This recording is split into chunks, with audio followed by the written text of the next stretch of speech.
हबक्कुक भविष्यवक्ता की पुस्तक अध्याय 1। हबक्कुक भविष्यवक्ता की पुस्तक अध्याय 1।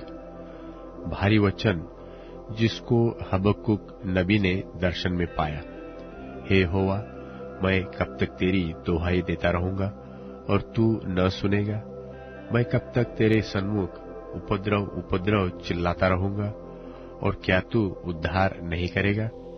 तू मुझे अनर्थ काम क्यों दिखाता है? और क्या कारण है कि तू आप उत्पात को देखता रहता है?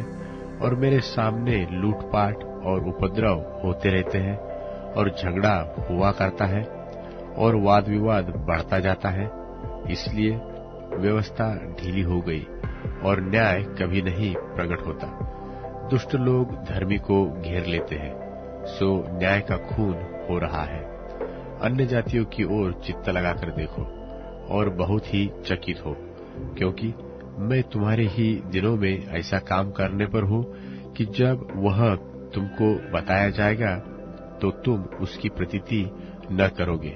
देखो, मैं कसदियों को उभारने पर हूँ। वे क्रूर और उतावली करने वाली जाति है, जो पराये वासस्थानों के अधिकारी होने के लिए पृथ्वी भर में फैल गए हैं। वह भयानक और डरावने हैं।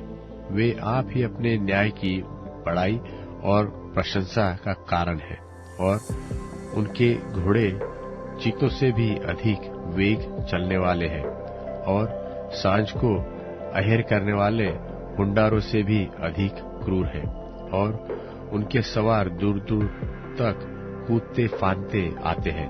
हाँ, वह दूर से चले आते हैं और अहेर पर झपटने वाले उकाब की नाई झपटा मारते हैं। वह सब के सब उपद्रव करने के लिए आते हैं। वे मुंह सामने की ओर किए हुए सीधे बढ़ते चले आते हैं, और वे बंधुओं को बालू के किनकों के समान बटोरते हैं, और वह राजाओं को ठट्ठों में उड़ाते और हाकिमों का उपहास करते हैं। वह सब दृढ़ गढ़ों को तुच्छ जानते हैं, क्योंकि वह दमदमा बांधकर उसको जीत लेते हैं। तब वह वायु की नाई चलते और मर्यादा छोड़कर दोषी ठहरते हैं, क्योंकि उनका बल ही उनका देवता है। हे मेरे परमेश्वर यहोवा, हे मेरे पवित्र परमेश्वर, क्या तू अनादिकाल से नहीं है? इस कारण हम लोग नहीं मरने के? हे यहोवा, तूने उनको न्याय करने के लिए ठहराया होगा। हे चट्टान, तूने उलाहने देने के लिए उनको बैठाया है। तेरी आंखें ऐसी शुद्ध है कि तू बुराई को देख ही नहीं सकता और उत्पात को देखकर चुप नहीं रह सकता। फिर तू विश्वासघातियों को क्यों देखता रहता? और जब दुष्ट उसको जो निर्दोष है निगल जाता है, तब तू क्यों चुप रहता है? और तू क्यों मनुष्य को समुद्र की मछलियों के और उनके रेंगने वाले जंतुओं के समान बनाता है, जिन पर कोई शासन करने वाला नहीं है? वह उन सब मनुष्यों को बंसी से पकड़कर उठा लेते और जाल में घसीट लेते और महाजाल में फंसा लेते हैं। इस कारण वह आनंदित और मगन है। इसी कारण वह अपने जाल के सामने बलि चढ़ाते और अपने महाजाल के आगे धूप जलाते हैं, क्योंकि इन्हीं के द्वारा उनका भाग पुष्ट होता और उनका भोजन चिकना होता है।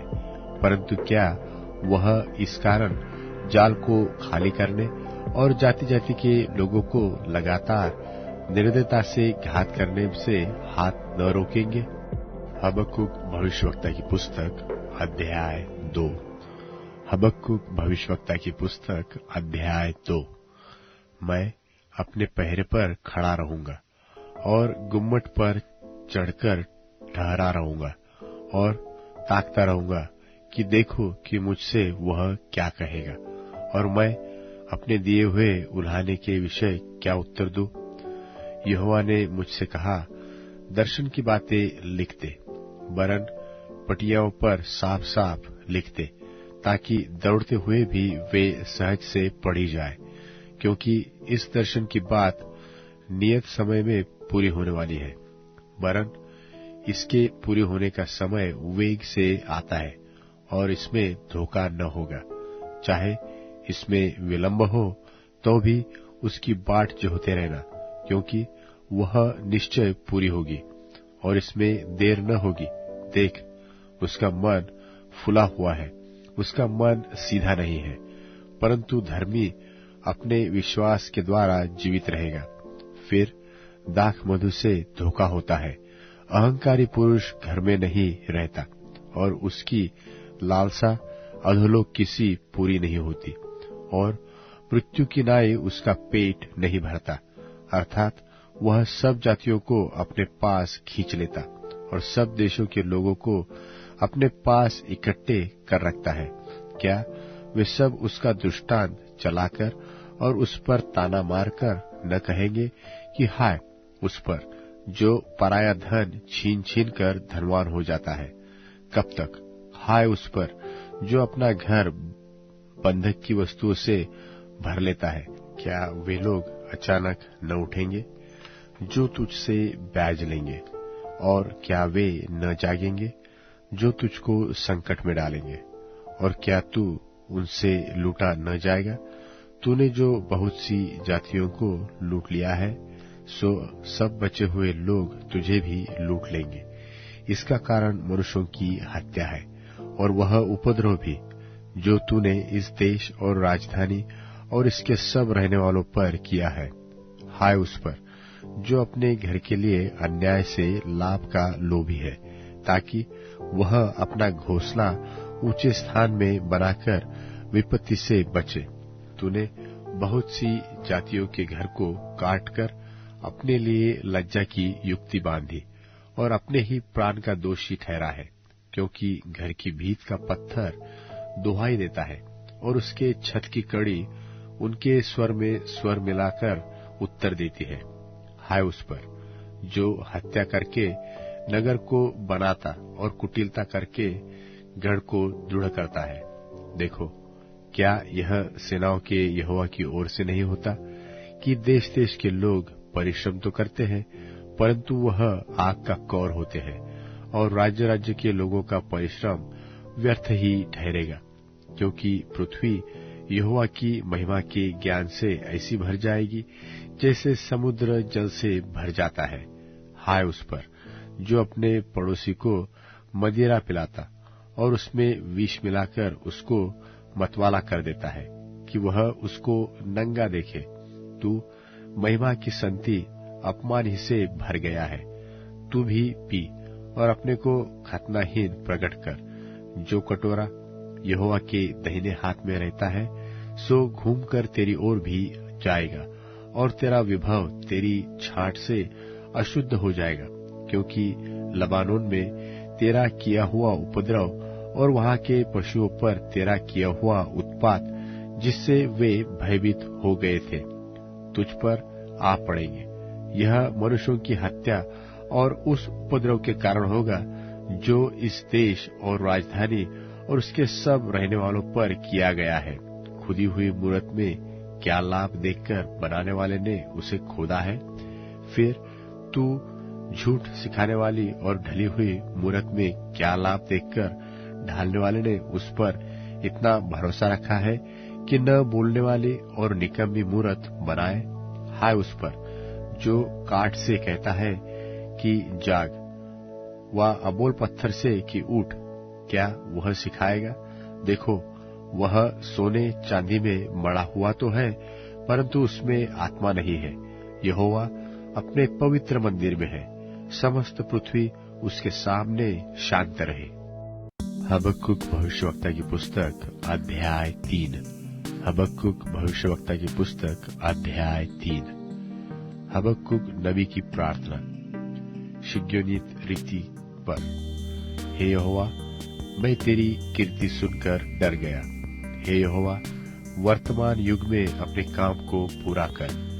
इस युग में तू उसको प्रकट कर। क्रोध करते हुए भी दया करना न स्मरण कर। ईश्वर तेमान से आया, अर्थात पवित्र परमेश्वर परान पर्वत से आ रहा है। सेला। उसका तेज आकाश पर छाया हुआ है। और पृथ्वी उसकी स्तुति से परिपूर्ण हो गई है, और उसकी ज्योति सूर्य के तुल्य थी। उसके हाथों से किरणें निकल रही थी, और इनमें उसका सामर्थ्य छिपा हुआ था। उसके आगे आगे मरी फैलती गई, और उसके पांव से महाज्वर निकलता गया। वह खड़ा होकर पृथ्वी को नाप रहा था।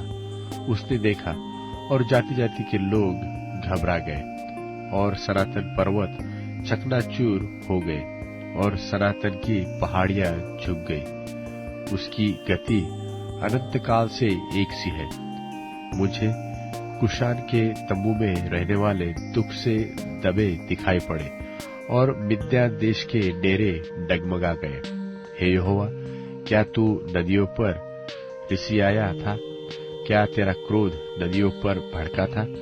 क्या तेरी जलजलाहट समुद्र पर भड़की थी कि तू अपने घोड़ों पर और उद्धार करने वाले विजयी रथों पर चढ़कर आ रहा है?